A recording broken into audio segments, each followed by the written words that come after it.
here's another piece. When the parent starts talking, which is driven by their overthinking, the adult child feels that they're being evaluated. So the adult child doesn't feel safe because they pick up on this frenetic pace that the parent is expressing themselves, and they can just read it. They know you. I mean, your kids know you. They can pick up. It's not just what you say, it's your nonverbals, it's the speed at which you say, it's the peppering them with questions. So when you pace yourself and slow down, it really, gold floats downstream, and so does everything else.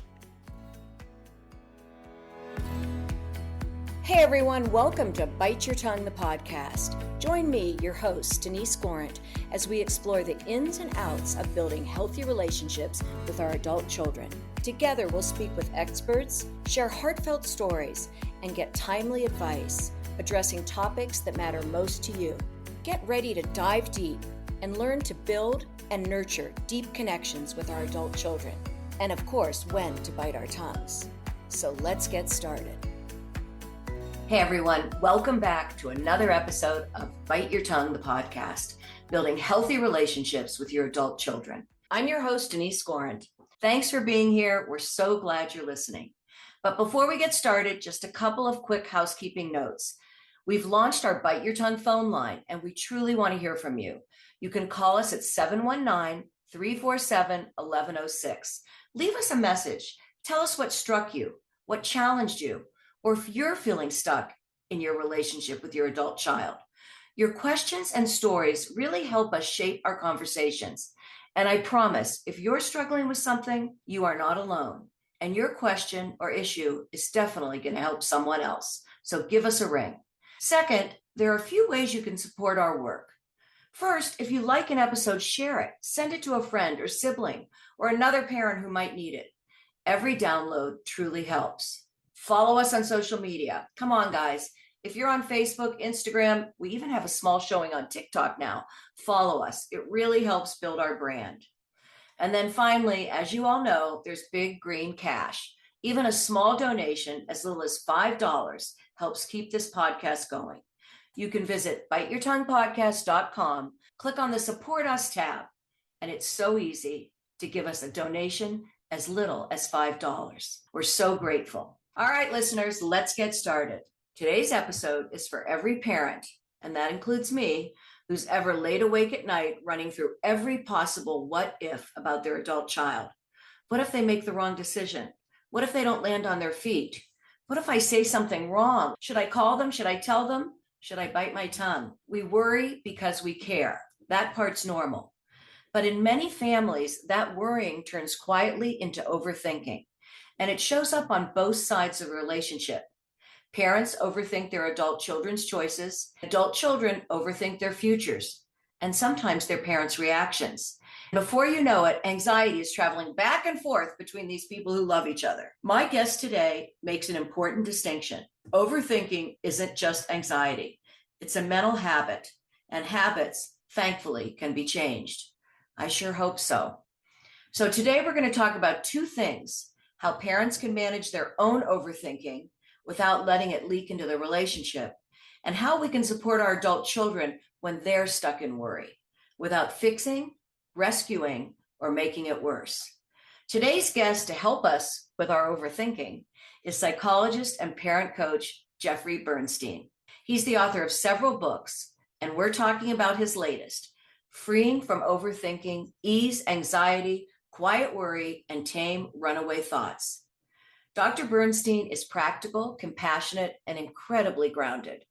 And we've had him on an earlier episode, so we're so glad to have him back. So let's get started. Welcome, Dr. Jeff. We're so glad that you're back with us again. You're always one of our favorite guests. Thanks for joining us. Thank you so much, Denise. I'm really excited to talk today about the whole overthinking problem and how poorly understood it is and what we can do to help people, particularly parents with their adult children, because overthinking has crept in and just revved up so many adult children because their parents are really revved up. We're all overthinking. We're thinking through things like we never did before, but we can't figure out really why we're doing it. I hope you'll help us a little bit with that today, and also how we can take control of it. I know in your book you have a tool and you identify it with an acronym, PACE. Before we get into some of my specific questions, I'd like you to tell our listeners what this PACE is and how it works for both the parents of the adult child and the child. A lot of times the adult kid's overthinking everything too, their job, maybe even if they're going to go no contact with their parents. Should I, shouldn't I, what should I do? When they have an issue, how do they employ PACE and what is it? Right. By the way, I would add that I don't think no contact takes away overthinking. I think the absence of a parent or an adult child often has a great presence. And I'll say that again. Yeah, The tell us what you mean by absence, that. Go ahead. well, because I've talked to a lot of parents who are in no contact phase and they are just flooded with thoughts about their adult child. Yeah, it's fueling their So overthinking because I just did an exactly. interview where someone said they're going no contact without telling the parent why. So think of how much the parent's thinking. What did I do? When did I do Right. it? How can I solve it? Okay, Right. so tell us about PACE because I think it's your overall tool that we'll refer to as we go through. Yeah, so I do refer to it in the book, and it's really the heart and soul. And that is that when we're overthinking, it takes over and we need to slow ourselves down. So the first step is to pause. And you need to pause when you start getting absent-minded and forgetting to do things, when you bump into something because you're not looking, when you feel your body is super tense, when you're cutting people off, when you're, irritable, when you know it's getting the best of you. So you have to kind of get to this first step of pace, PACE, with a pause. And that pause could be, I'm going to just take a walk right now. I'm going to go work out. I'm going to watch some funny shorts on YouTube or some clips on something else. I'm going to give myself a quick break. That's the first part. The second part is to acknowledge it. By the way, with this PACE method, PACE, you don't need to do them all in sequence. Sometimes, depending on your situation, one or two of these elements may help. So the next one is A for acknowledge. Hey, I'm overthinking right now. As basic as that sounds, Denise, when you just acknowledge it, you're naming it to tame it. And that's really, really important. The next one is contain. C for contain. And that is all about realizing, because overthinking is so about perfection. I need to get this right. I need to figure this out right now. I need to know. I need to know. What if they, what if, what if, what if? And contain comes to a place of, I'm not necessarily going to solve this right now. I may just need to put to rest this obsession about the last text exchange I had with my adult son or daughter and remind myself I'm containing that I came across with goodwill. Or I might just send a quick, hey, I'm thinking of you, love you. And that's it. I'm contained. I'm not going to go on and on and on. Then E is engage. Engage is so, so important because engaging is what overthinking can't stand. Because overthinking keeps us. It's analysis paralysis. It's reviewing and thinking through incessantly. And when we engage, it might be, you know, going to do something with a hobby of ours. It's engaging. It might be making a contact with somebody else in our family and feeling good about that interaction. So engaging is taking yourself out of it a little bit and engaging in something else so you're busy. Yes, Okay. engaging, getting into the doing, because Okay. when you Okay. get into the doing, it loosens the grip of overthinking. Right. And what Right. parents really need to understand, and I've been maintaining this for the longest time, even with adult children, the human brain doesn't fully develop, especially the frontal lobe, the thinking part of the brain, Yeah. until we're like in our mid 20s. And, look, I'd like to think that I'm still trying to figure a lot of things out too, because I am. Parents have a really, really powerful position because they do set the pace.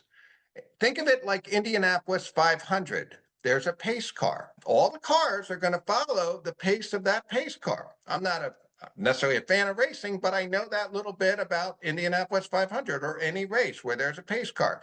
As a parent, you set the pace. And when you manage your own overthinking, your adult child does not have to defend against it.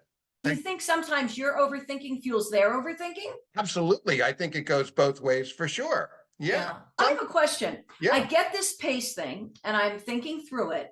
And I think I can do, it's the morning, I can do PACE. I'm out engaging, I'm doing my own thing. And then I go to bed at night and boom, it's back. I'm laying in bed. You've tried to lay it to rest during the day. You've done your thing. I'm not going to worry about, there's nothing I can do about it. I'm going to go out to lunch with my friends. I'm going to do the work I need to do. You go to bed at night and everything goes round and round in your mind again. And you start overthinking again, everything, sometimes even to a bigger degree.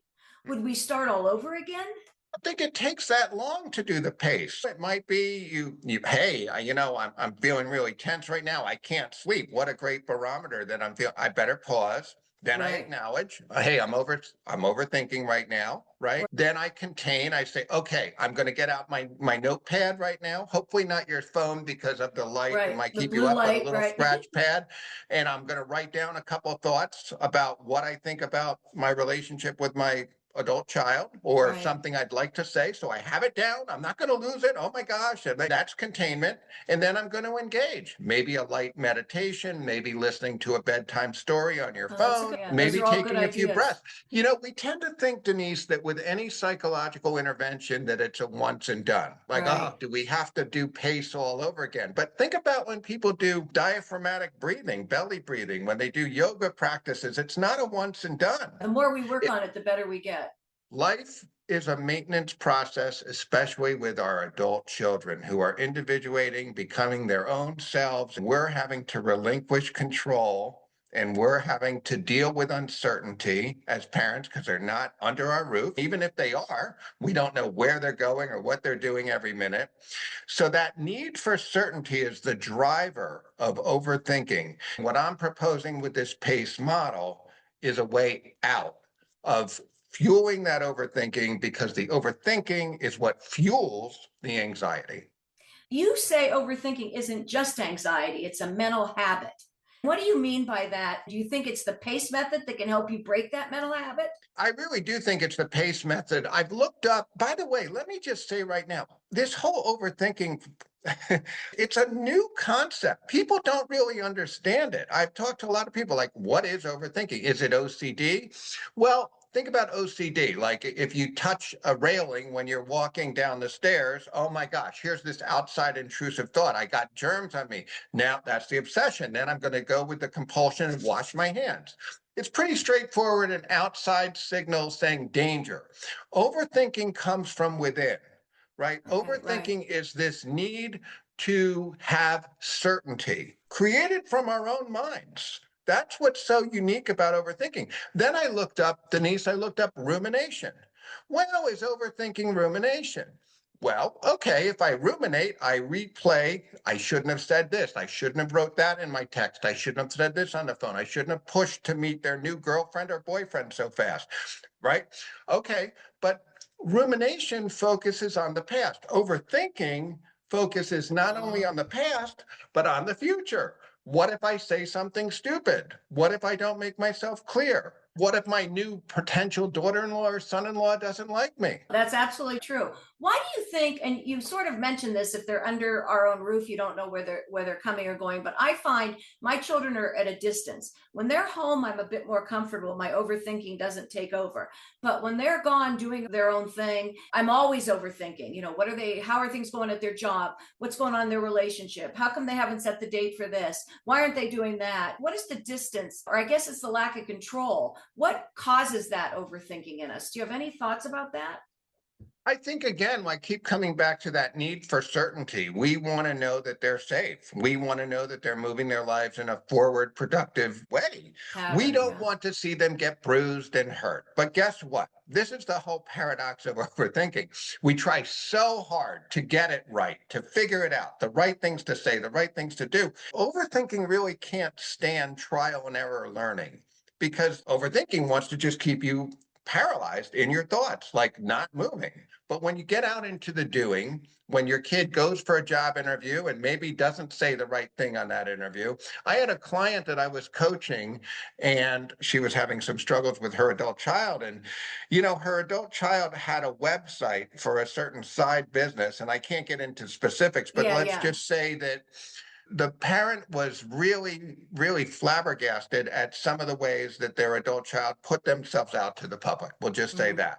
Mm-hmm. And she was going through all these, sort of catastrophic scenarios, because overthinking often involves catastrophic thinking. Right. Well, guess what? The adult child ended up finding work in a certain industry that was very kind of different and granola and not conventional, and it worked out. So if it wouldn't have worked out, trial and error learning. Life is filled with ups and downs. As parents, we can't put our adult children in plastic bubbles with lots of foam. Why do you think a lot of our overthinking turns to the catastrophic? I'll tell you, I think the times we live in right now, where we're just overloaded with information. I mean, you think of most news headlines are terrifying. I mean, the clickbait, and you click on it and it's gloom and doom. So I think we're flooded in ways that we've never been flooded before. We're inundated with negative, think the worst messages. I think that's going on. I think we're stressed out. A lot of us aren't sleeping as much because we're scrolling on our phones. Just sort of like love is behind it, caring is behind it. If we can say in a balanced way when we talk to our adult children, hey, you know what? Part of me is really worried about you, and another part of me wants to really put that aside and really check in and see how you feel about this. So there's a way to name it without it taking over. That expression, by the way, part of me can really help as well. Yeah, sort of what you said is exactly how the parent's overthinking can push the child away, i.e., I'm really worried about you, but on the other hand, I want to know how you're doing. Sometimes I found this in my youth with my own parents. I would never always share issues I was having Right. for fear of their reaction, which is the overthinking or the thinking of the catastrophic. I knew that whatever I said would fuel their concerns. Exactly. Here's another piece, and I love that you're making this point. When the parent starts talking and talking, which is driven by their overthinking, the adult child feels that they're being evaluated. Yeah. So the adult child doesn't feel safe because they pick up on this frenetic pace that the parent is expressing themselves, and they can just read it. They know you. I mean, your kids know you. They can pick up. It's not just what you say, it's your nonverbals, it's the speed at which you say, it's the peppering them with questions. So when you pace yourself and slow down, it really, gold floats downstream, and so does everything else. The thing that I'm working on the most is understanding that I don't know very much. Their work life today is so different than anything I Right. had in my day. Just last night, I was on a phone call with friends and we were talking about paternity leave. And these young men in great positions taking 4, 5, 6 months off paternity leave. And us as parents are overthinking. Oh my God, they're going to find someone to replace him. He's never going to get his job Right. back. And yet every industry seems to be allowing it and tolerating it. Whereas in our day, we'd be out the door. Right.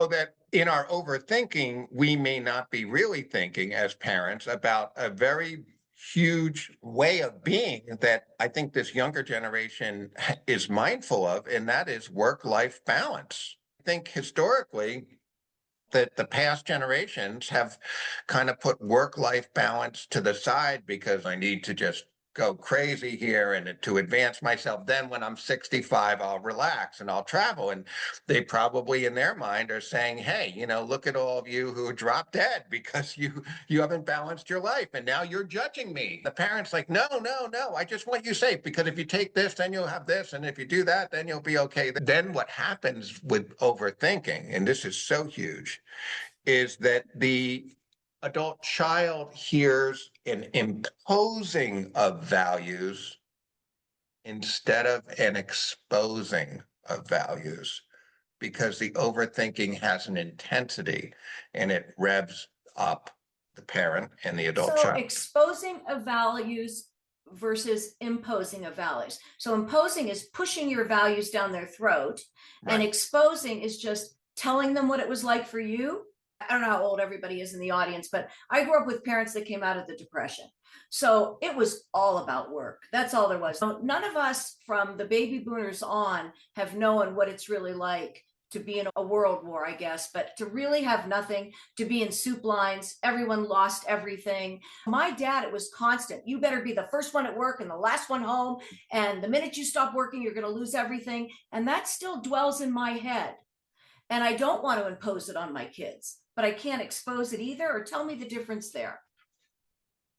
You can gently remind them and say, I want to clarify. I want to make sure that I don't come off controlling you in the way I was brought up. Hold on, which is different from how you were brought up. And I understand.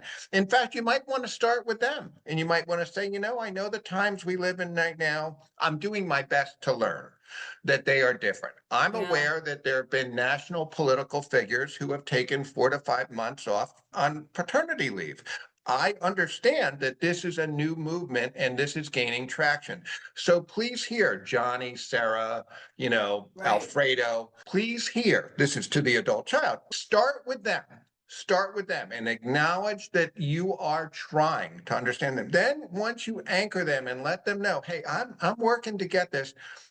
Can I please share with you, what I grew up with, just for contrast. So Right. now Right. when you do it that way versus, well, if you take paternity leave, or are you sure you're going to be able to come back to your job? By the way, I was reading an article the other day and I saw that even though that they'll comply with the Family Medical Leave Act, they can turn around and say this, and this. You could get taken out of your job Oh, and they God. won't even comply. And then I was worrying, and well, this place you're living in might be a little too much for you anyway. And look, I'm only caring about you. I'm only doing this for you. I love you. Oh my gosh, I don't want to make you stressed out. That is where the overthinking cascade comes. It's driven by the parents' need, this incessant need for certainty. And this is the fuel that keeps anxiety burning. This is the bridge. And this is what people don't see this. It's the overthinking that keeps the sparks, keeps the kerosene, the gas poured on the fire of anxiety. So when you pause that overthinking, when you acknowledge your overthinking, when you contain your overthinking, and when you engage in a way of being that is getting you into the doing, away from your overthinking pace. You set a different pace, and your adult child finds you a lot more inviting, a lot more collaborative, a lot less intrusive, and a lot more pleasant. All of that's very, very true. I thought about as you were saying this, and I think this happens a lot as parents of adult children. They're retiring, their lives are not as full as they used to be. They're trying to figure out what to do in their retirement. And I think that fuels overthinking. Free time fuels overthinking. You have more time to build up your anxiety and your overthinking. Do you think that's true? I'm so glad you mentioned that. I think that's such a scenario. I think a lot of times when people retire, when they downshift, not even Right, fully right. retire, when they slow down, yeah, they fill in and they reach for things to fill in. They maybe lean into their adult children a little too much. Maybe they're vicariously thinking like, oh, my legacy, I want to keep alive because I want my adult child on some way, shape, or form to live out the values and the way that I go at the world. If it's not congruent, then the parent selfishly, I wish I had a better word, thinks that their mission isn't accomplished. It is selfishly because you're focused very much Yeah. on your own feelings inside. You don't know it at that time, but you are. Right. That's where overthinking takes us. And the adult child, in fairness, because they're human too, may overthink. Oh, if I talk to mom, all she's going to do, you wait, she's going to grill me. She's going to wait. She's going to ask me about this, and then she's going to pounce. Then the adult child says, because of their overthinking, I don't feel safe to talk to you. That's Or they exactly right. the dis 100%. right. And the distortions of cognitive behavioral therapy, which is very much part of addressing anxiety and has a role in overthinking, is to learn to get rid of those. You shouldn't talk to me like that. Every time I talk to you, you bring this up. You never want to hear my view on things. All you want to do is keep ramming down my throat. You invalidate me. You invalidate me. It's so true. I love what you're saying. I want to now flip the script a little bit and talk about our adult children who are overthinkers. Sometimes you've got a parent who's quite calm, and they've got this kid who overthinks everything and literally can't make a decision, whether it be a job, an apartment, love life, whatever it might be, and they're bringing that kind of anxiety and that kind of overthinking to their parent. How do parents hurt the situation when the kid's overthinking, and how can they help? I've never had an adult child come into my office and complain to me that their parents take too much time to acknowledge how they feel. Mm. It's never going to happen. Hey, Dr. Jeff, my mother, who's older now, she's just so patient and she's so non-judgmental and she allows me to express myself and she really validates what's going on for me. So I think it's counterintuitive, Denise. It's so counterintuitive that we think that, oh my gosh, we need to pull them into reality. We need to let them see what's real and we need to intrude. So I think the best thing you can do is say, it sounds like this is really stressing you out. You will cool down their amygdala, their reacting part of their brain, by being empathetic. Empathy is just as important, if not more important, than love. I would argue, I'll say assert, that in these no contact cases, there is still a lot of love, but there is not an abundance of mutual understanding. The goal of any constructive conversation is to deepen mutual understanding. And so when you begin with, I want to help me understand, tell me more, it's counterintuitive. They will not feel the need to keep going and going because they will say, you got me. And guess what? That cools down their overthinking because they don't feel so alone in it. They feel there's an anchor, there's a partner, there's their parent. Then when they cool down and you feel that collaborative vibe, then you can say gently, offer it up. Do you think you tend to overthink about this? I'm asking you. I think they're going to be more inclined to say, yeah, I can't seem to stop. Okay, well, you know what? You acknowledging that you're overthinking about this is huge. Johnny, there's a lot of times I talk to you and I listen and I listen and I don't want to interrupt you, but today I'm hearing something different. You're really seeing how your mind is racing. That takes a lot of guts. What do you think, Johnny, if we talk about this? Now we're moving to contain, right? P, pause, acknowledge, right? We put C, contain. Johnny, how about we talk about this a few more minutes, and then if you're comfortable with it, we'll shift to something else. Is that okay? Now, again, you have the luxury of them knowing, because you're checking in with them, that they feel you really get it. You're hearing them. And then you say, hey, you know what? I know this whole job search is really overwhelming you. What do you think about just going on Indeed and looking for 5 minutes instead of feeling like you have to solve this today? I'm blending contain and engage because we're doing something. And again, overthinking cannot stand the doing. Overthinking lives in analysis paralysis, what if scenarios. And I can't do this. I'm not ready. And I better get my portfolio more together for my artwork before I even go and apply for this job as an art teacher. And, it's just not good enough. And again, overthinking takes away trial and error learning. It takes away life experience because we're frozen.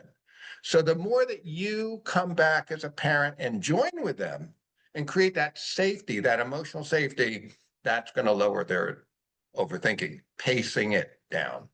How do you, as a parent who, I don't want to say invested because you shouldn't be so invested in their future, but they're telling you about something that they're overthinking. Should I move to X, Y, and Z or X, Y, and Z? Should I take this job? Should I take this job? Should I leave this? And you have a real opinion. You can't really share that opinion, can you, at that point? I think you really can. I think if you do it in a collaborative way, you can say, hey, would you like right now to just vent?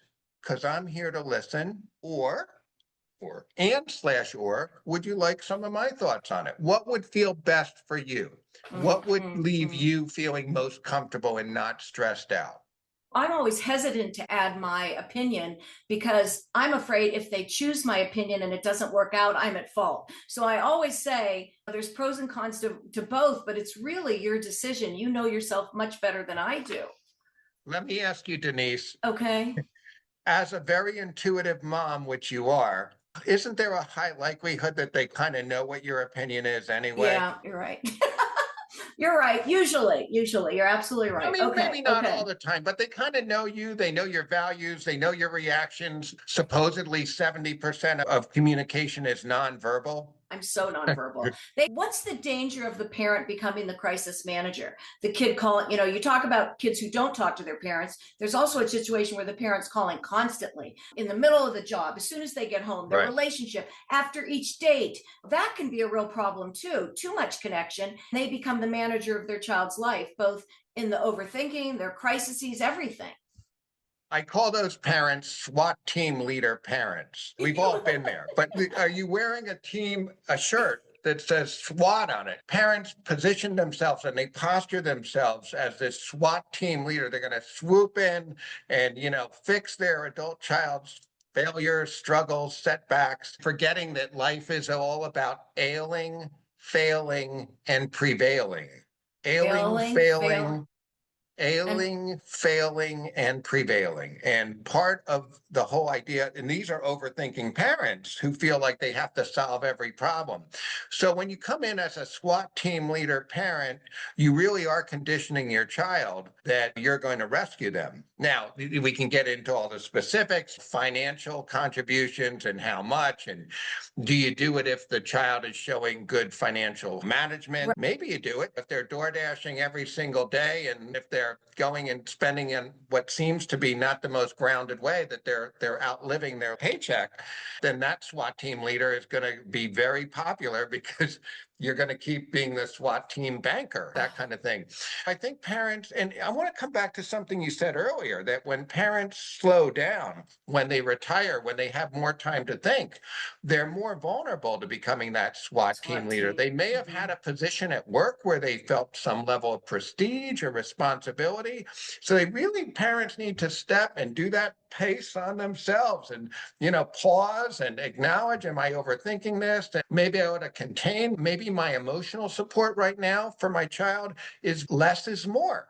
Right. I think for a lot of the parents in these situations, reminding themselves less is more, not none, just less. And then here's the big one. We forget to do this because, well, they're fully grown. But you know what? You're still their emotion coach. You're still their mindset mentor, which I talk about in the book, being a mindset mentor. So it can be at any age. You say to them, hold on. Hold on, let's slow down here. You told me that even though you were really stressed out about your job, you went and tried to have some time to talk to your manager. I don't know that that's something you would have done 6 months ago. Yeah, mom, dad, but it didn't go anywhere. No, I hear you. I hear you. I hear it didn't go where you wanted. But you initiating that self advocacy. In other words, what we need to do as supporters of our kids is reinforce when we see them have these small little victories, because we don't do that enough. One way to separate ourselves is to build them up with concrete, specific, positive feedback about these little victories, which are big because we know they build on themselves. So, one way you as a parent can stop being so enmeshed, over involved, and a SWAT team leader is Love to let that. them lead their own team by reinforcing what they're doing right, what they're doing well. And you switch the dynamic from I'm going to run to my mom or dad because I'm enmeshed and I depend on them, to I'm going to go to my mom or dad because they're going to reinforce what I'm doing well. What's wrong with that? There's nothing wrong with that. It's a little bit like when they were little, catch them being good. Yeah. But we don't use some of those concepts that worked back then. As they get older. All right. A lot of our listeners have bright, sensitive kids that seem like they're doing well on the outside, but may be quietly struggling on the inside. Are there any red flags parents can look for if they think their kids are struggling, maybe, or red flags that come up that they need to pay attention to? I think some of the classics would be increased irritability, seclusion, less contact, Mm. um, or they're telling you everything is wonderful and you just feel that it has a hollow ring. Get past that hollow ring. You say, there's a part of me right now. I love that word, that expression, part of me, 3 words, part of me. Mm-hmm. Because we forget there can be different parts of us. And often we just pick one lane. So, there's a part of me right now that wants to hear you're doing well. And another part of me doesn't want to intrude. There could be multiple parts. But there's another part of me that's a little concerned. Is it okay if I just share with you that having not heard you leaves me wondering if maybe something else is going on? It's up to you. Do you want to talk about it? So again, that collaborative stance. And hey, if you don't want to talk about anything right now, if there is something going on, just know I'm here. Now, parents need to then realize that's containment. I put myself out there, I let them know, and then you need to make peace because you want certainty. You're overthinking. See, so you have to then be able to say to yourself, give yourself your own positive stroke. Hey, wait a minute. I did what I'm trying to do. I wanted to let them know and reinforce that I'm here. Less is more. That's okay. I did my job. Every parent wants to have a nice little bow on everything. There isn't a nice little bow that we can tie on everything. All right. Now I know why I love talking to you. You have such insight in these relationships. You're so terrific. But we have to leave our listeners with 2 takeaways. So let's go.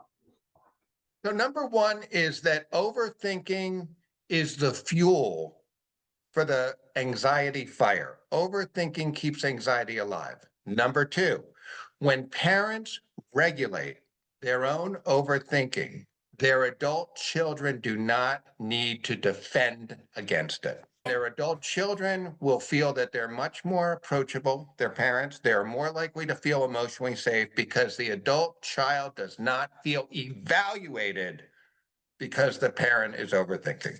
I think that's the key. Evaluated when the parent's overthinking, because the parent's thinking of everything that could go wrong and what the kid might have done. Thank you so much. This was great. And I think your book's going to do great. And I'll talk about it again when I do the close. But all of us need to figure out, are we overthinking, how we're overthinking, and how we can use PACE to stop us from overthinking. So thank you so much for joining us. I appreciate it. Denise, I'm so grateful to be back, and it's always great talking to you. Appreciate your great questions. Thank you. Thank you so much, Dr. Jeff, for being here with us again. I always love having you on. This conversation about overthinking is so important and honestly so often unrecognized and unspoken about, especially how our own overthinking can quietly shut down our adult children's ability to talk and share with us. We need to remember that. So what I hope we'll all take away is sometime the most loving thing we can do is stop feeding the overthinking, both theirs and ours, offering some calm, trust, and space, and to practice PACE. Pause, accept, contain, engage. And remember, less is more.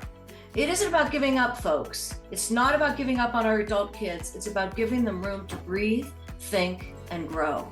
If this conversation resonated with you, please share it with a friend. You may be able to help them too. I highly recommend you pick up Dr. Bernstein's newest book, Freeing Your Child from Overthinking.